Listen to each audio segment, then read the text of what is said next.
Hola, ¿qué tal amigos de Mundo Ejecutivo? Mi nombre es Matías Morales y los voy a estar acompañando para hacer un recorrido internacional con lo más relevante de lo que ha sucedido en el mundo esta semana. Y en esta oportunidad vamos a estar hablando de todo lo que tiene que ver con el conflicto en Medio Oriente, con el alto al fuego entre Israel y Hezbollah y las reacciones a la orden de detención contra el mandatario israelí Benjamin Netanyahu.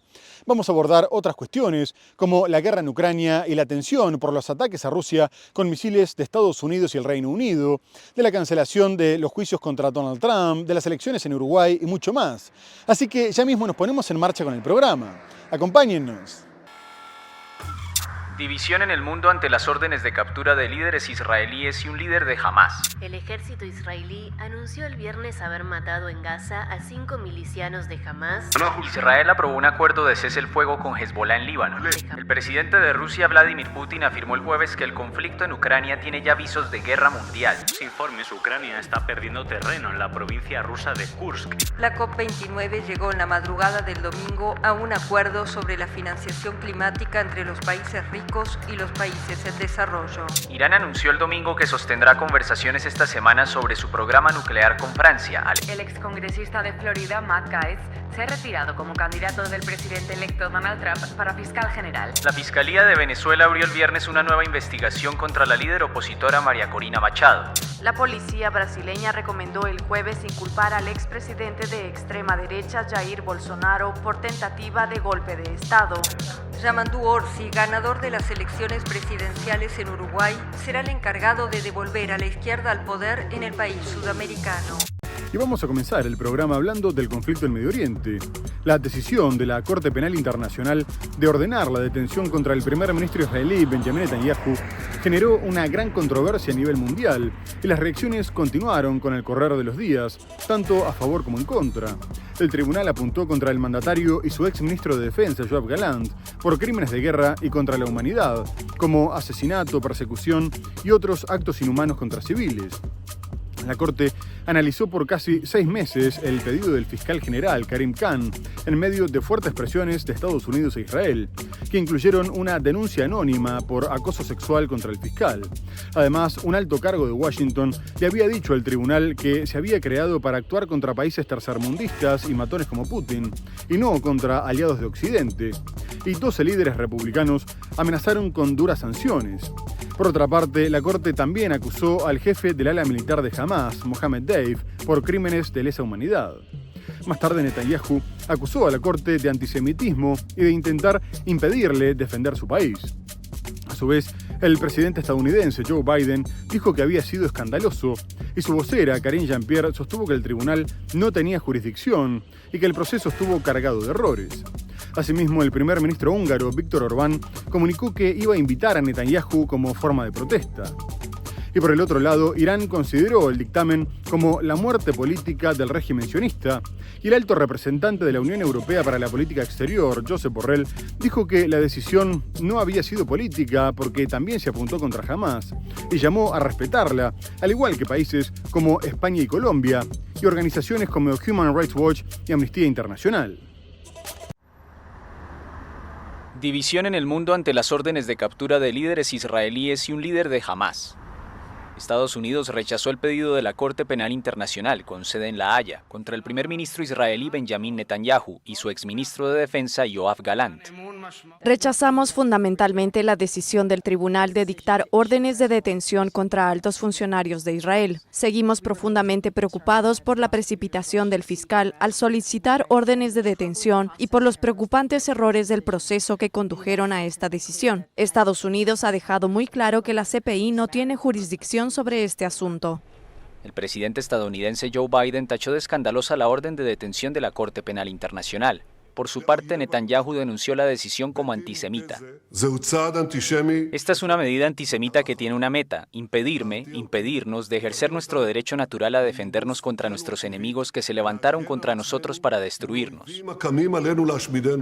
La presidencia de Argentina también consideró de su lado que la decisión ignora el derecho legítimo de Israel a defenderse frente a constantes ataques de organizaciones terroristas.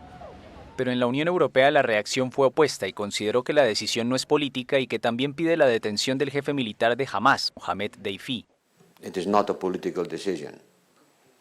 It's a decision of a court. No es una decisión política, es una decisión de un tribunal de justicia, de un tribunal internacional de justicia. Y la decisión del tribunal debe respetarse y aplicarse. Colombia, España, Jordania, entre otros países, también respaldaron la solicitud de la Corte Penal Internacional. Organismos como Amnistía Internacional y Human Rights Watch apoyaron asimismo el pedido para mostrar que nadie está por encima de la ley. La orden de detención contra Netanyahu volvió a evidenciar la fuerte división en la Unión Europea, aunque solo Hungría llamó a no cumplir con la orden del tribunal. El ministro de Defensa italiano, Guido Crosetto, consideró que la Corte se había equivocado al poner al mismo nivel a Israel y a Hamás, pero aseguró que se verían obligados a cumplir con la orden, mientras que el Reino Unido afirmó que respetaban la independencia del tribunal y Francia lo calificó como un garante de la estabilidad internacional.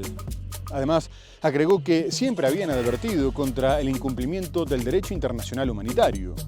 Y más tarde Israel respondió bombardeando nuevamente la Franja de Gaza, dejando decenas de muertos, pero anunció que había asesinado a 5 miembros de Hamás que habían participado del ataque del 7 de octubre. A su vez, también se destacaron los ataques contra los campos de refugiados de Al-Maghazi y Al-Bureij, en el centro del enclave, en los que murieron 7 palestinos, incluyendo 4 niños. Y al mismo tiempo Israel continuó bombardeando el Líbano, sobre todo Beirut, donde destruyó un edificio residencial de 8 pisos con el objetivo de matar a un alto cargo de Hamás. Pero la organización aseguró que no se encontraba ninguno de sus miembros y que en realidad se pretendía hacer descarrilar las negociaciones de paz, después de que el enviado de Estados Unidos, Amos Hochstein, viajara a la región para acercar posturas. Además, Washington proponía el despliegue del ejército libanés en la frontera, pero Israel no dejaba de atacarlo, aunque no participaba de las hostilidades, y se denunció otro militar muerto y por lo menos 18 heridos, varios de ellos de gravedad. El ejército israelí anunció el viernes haber matado en Gaza a 5 milicianos de Hamás implicados en el ataque del 7 de octubre de 2023, un día después de que la Corte Penal Internacional emitiera un mandato de detención del primer ministro israelí. El bombardeo dejó además decenas de muertos y desaparecidos, según fuentes médicas del territorio palestino. Pánico en el centro de Beirut. Una andanada de bombardeos israelíes en la madrugada del sábado destruyó un edificio residencial de 8 pisos y mató a una quincena de personas. Más de 60 resultaron además heridas. Una fuente de seguridad libanesa dijo a la France Press que el bombardeo tuvo como objetivo un alto cargo del movimiento pro-iraní Hezbollah. Amin Sherry, un diputado de la formación islamista, negó por su parte que hubiera un dirigente del movimiento en el lugar. En el este y el sur del Líbano, al menos 30 personas murieron también por bombardeos israelíes, según el Ministerio de Salud. La Agencia Nacional de Noticias libanesa afirmó que el ejército israelí trata de hacerse con el control de Hiam, localidad del sur cerca de la frontera. La última escalada se produce después de que un enviado estadounidense viajara a la región en un intento de llegar a un acuerdo para poner fin a meses de enfrentamientos entre Israel y Hezbollah, que han desembocado en una guerra total. La propuesta actual contempla un alto al fuego de 2 meses, durante el cual las fuerzas israelíes se retirarían del Líbano y Hezbollah pondría fin a su presencia armada a lo largo de la frontera sur. Miles de soldados más del ejército libanés patrullarían la zona fronteriza con fuerzas de paz de la ONU y un comité internacional supervisaría la aplicación del acuerdo. Washington sostenía que las posturas de las partes no estaban tan alejadas y que un acuerdo estaba más cerca que nunca, a pesar de que el ministro de Seguridad Nacional, el ultraderechista Itamar Ben-Gvir, insistía en que no había nada que negociar hasta la victoria absoluta. Y quien intentaba jugar un rol constructivo era el alto representante de la Unión Europea para la Política Exterior, Josep Borrell, que viajó al Líbano y pidió presionar tanto a Hezbollah como a Israel para que aceptaran la propuesta de Estados Unidos. Y llamó a enfocarse sobre todo en este último, destacando que parecía que el gobierno de Netanyahu no estaba interesado en un alto al fuego que respetara la soberanía del Líbano. Además, afirmó que los ataques contra infraestructura civil en zonas densamente pobladas eran una violación de la ley internacional que regulaba las guerras y confirmó que la Unión Europea apoyaría al ejército libanés con 200 millones de euros para que pudiera retomar el control de todo el territorio. Por otra parte, defendió la necesidad de que Francia formara parte del proceso de paz, a pesar del rechazo de Israel por las recientes críticas del elicio.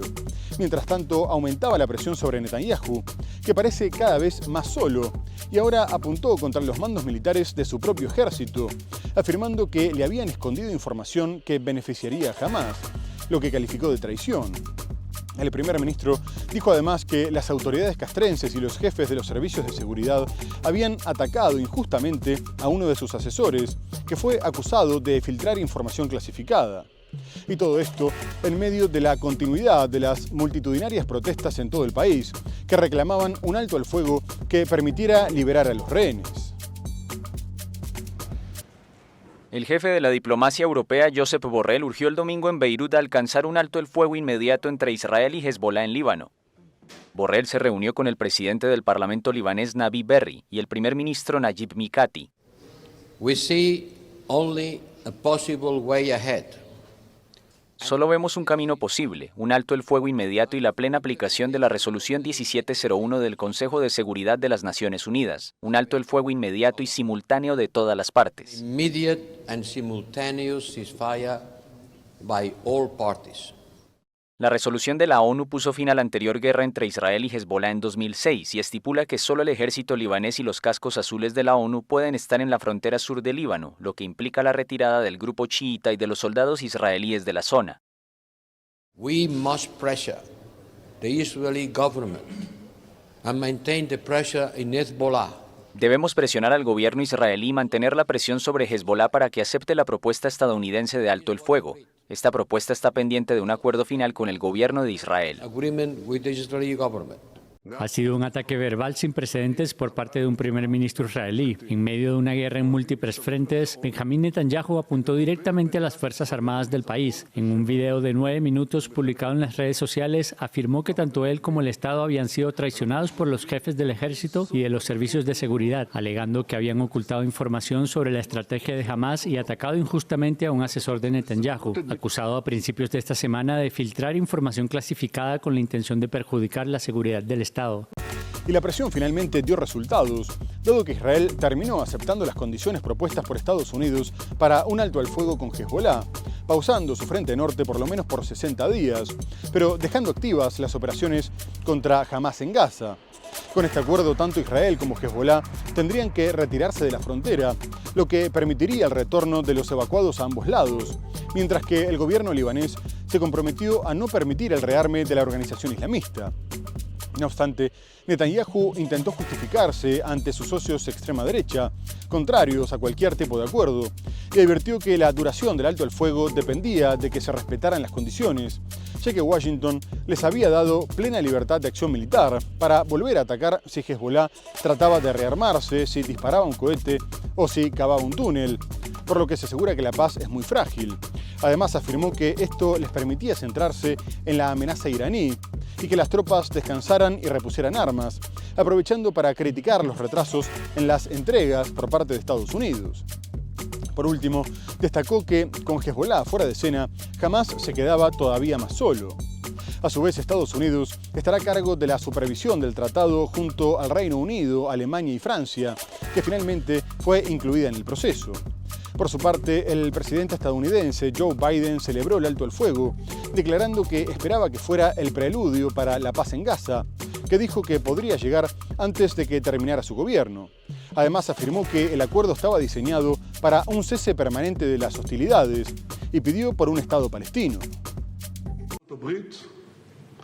Israel aprobó un acuerdo de cese el fuego con Hezbolá en Líbano.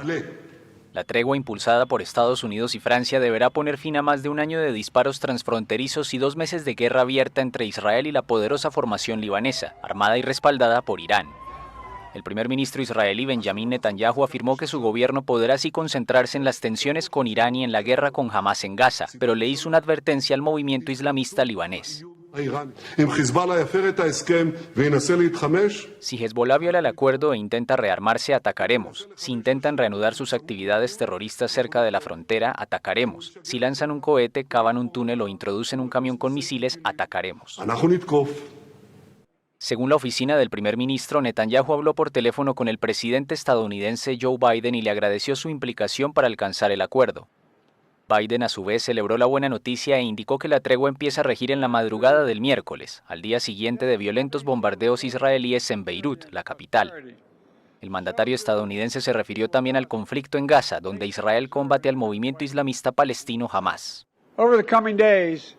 En los próximos días, Estados Unidos hará otro esfuerzo con Turquía, Egipto, Qatar, Israel y otros para lograr un alto el fuego en Gaza, con la liberación de los rehenes y el fin de la guerra sin Hamás en el poder.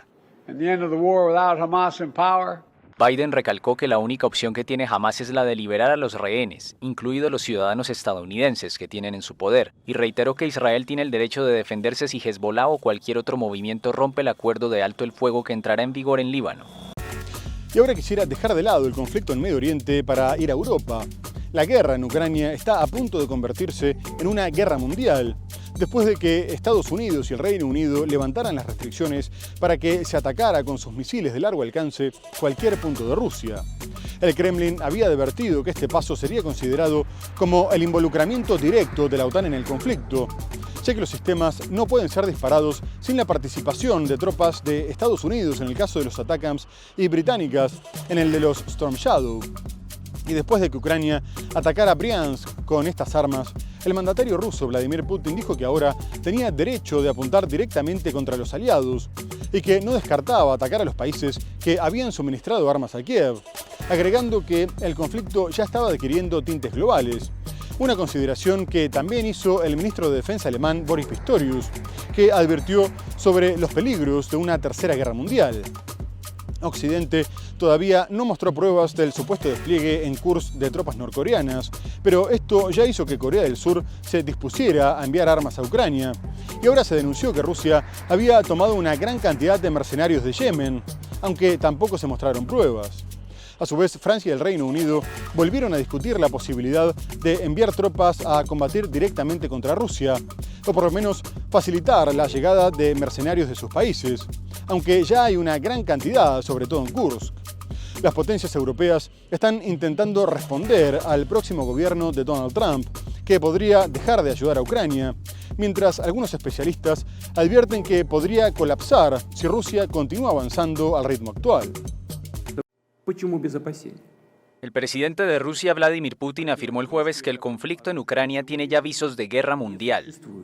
El mandatario ruso aseguró que no descarta golpear a las potencias occidentales que suministraron a Kiev armas empleadas para atacar a Rusia. Nos consideramos con el derecho a utilizar nuestras armas contra instalaciones militares de aquellos países que permitan usar sus armas contra nuestras instalaciones. Y si hay una escalada de acciones agresivas, responderemos con la misma decisión y de forma reflejada. Putin confirmó en un breve discurso televisivo que Rusia había disparado contra Ucrania un nuevo tipo de misil balístico hipersónico en su configuración desnuclearizada, en respuesta a los bombardeos ucranianos con misiles occidentales contra territorio ruso. El presidente ucraniano Volodymyr Zelensky consideró que el disparo contra Dnipro en el centro-este del país es un acto de un vecino enloquecido que usa a Ucrania como terreno de ensayo militar. Se trató de una acción inédita en más de 2 años y medio de guerra.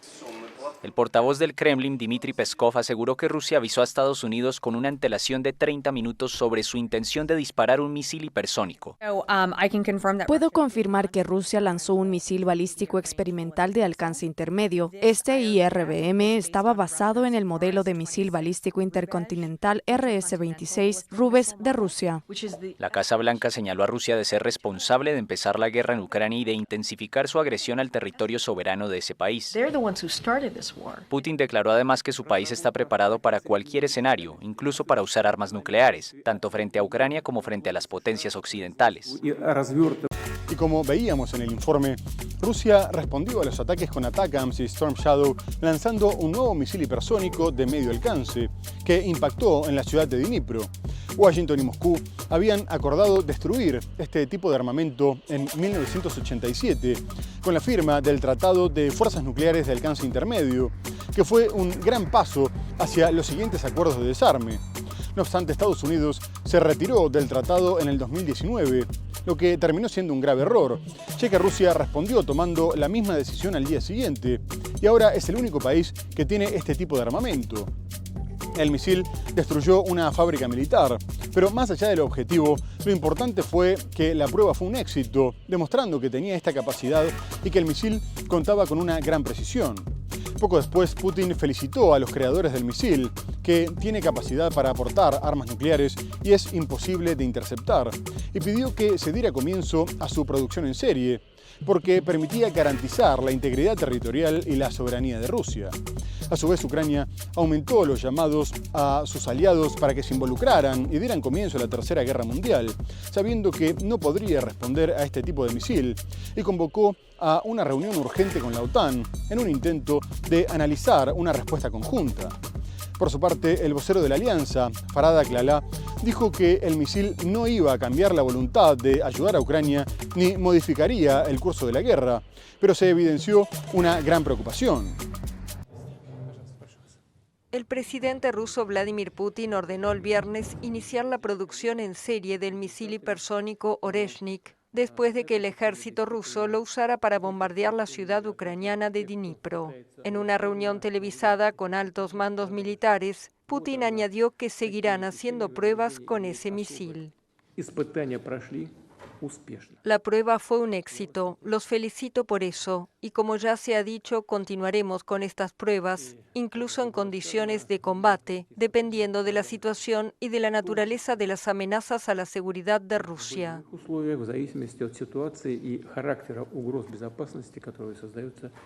El mandatario dijo además que Rusia tiene una reserva de estos misiles listos para uso y afirmó que nadie más en el mundo dispone actualmente de ese tipo de armamento. Es muy importante que tanto los soldados en el frente como nuestros ciudadanos en general sepan que contamos con una base tecnológica colosal y una sólida retaguardia industrial y científica para proteger nuestra seguridad. Y el sistema de armas que se probó ayer es otro garante fiable de la integridad territorial y la soberanía de Rusia. El Oreshnik es un misil balístico con capacidad nuclear de alcance medio, lo que supone que puede alcanzar blancos situados en un rango de 3.000 a 5.500 kilómetros. Rusia disparó el jueves ese nuevo tipo de misil balístico hipersónico sin carga nuclear contra un emplazamiento militar en Dnipro, en el centro-este de Ucrania. Mientras tanto, Rusia continúa avanzando en casi todo el frente, sobre todo en Donetsk, donde se acerca la toma de importantes localidades como Velika Novosilka y Kurajove, pero también se destacan avances al noreste, en la región de Kharkov, donde se reportan intensos combates por la ciudad de Kupiansk. A su vez, el medio proucraniano Deep State reconoció que Rusia había recuperado casi el 60% de los territorios que habían ocupado en la región rusa de Kursk.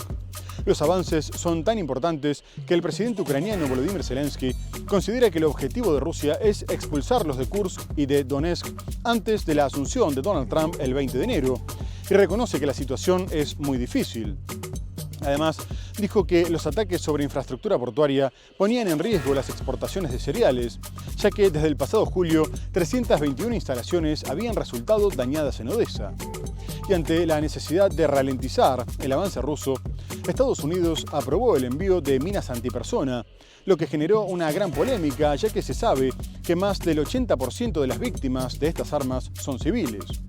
La administración de Joe Biden fue criticada por el secretario general de Naciones Unidas, Antonio Guterres, y por la coalición antiminas, que calificó de indignante la decisión de Washington. Asimismo, continúan los bombardeos a ambos lados. Solo en la noche del domingo, Rusia comunicó que había derribado 25 drones sobre 4 de sus regiones, y Ucrania aseguró que interceptó 50 de los 73 drones lanzados por Rusia.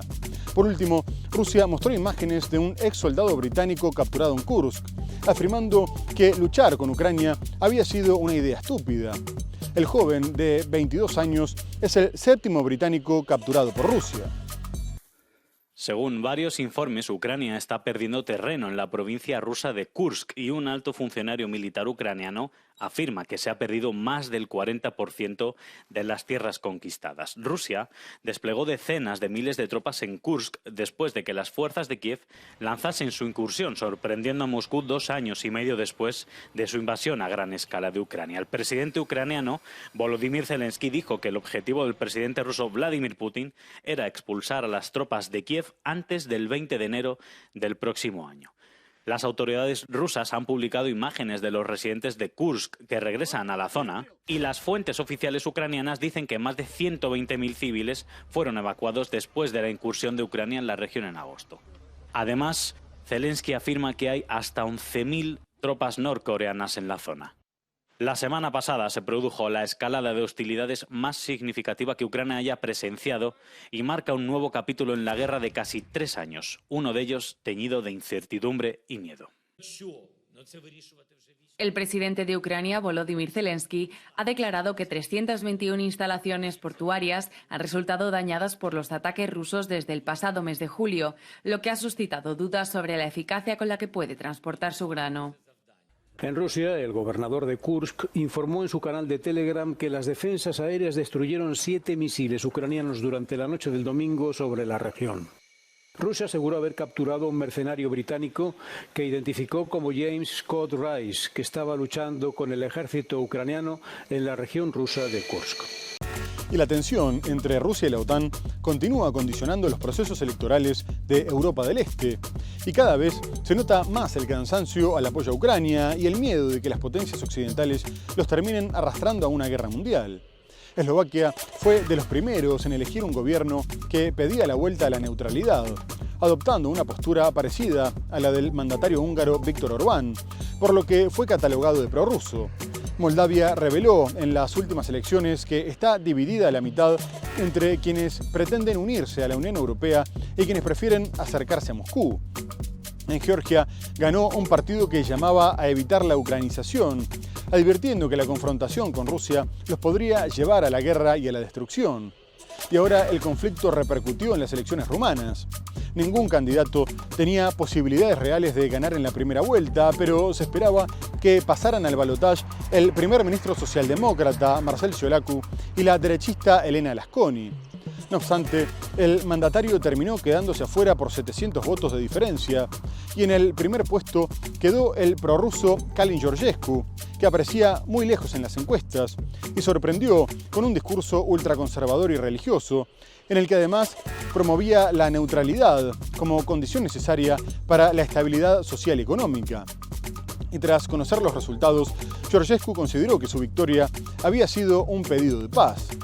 Poco después, cientos de personas se manifestaron contra el vencedor, con cánticos contra Putin, por lo que Georgescu salió a negar que tuviera vínculos con Rusia.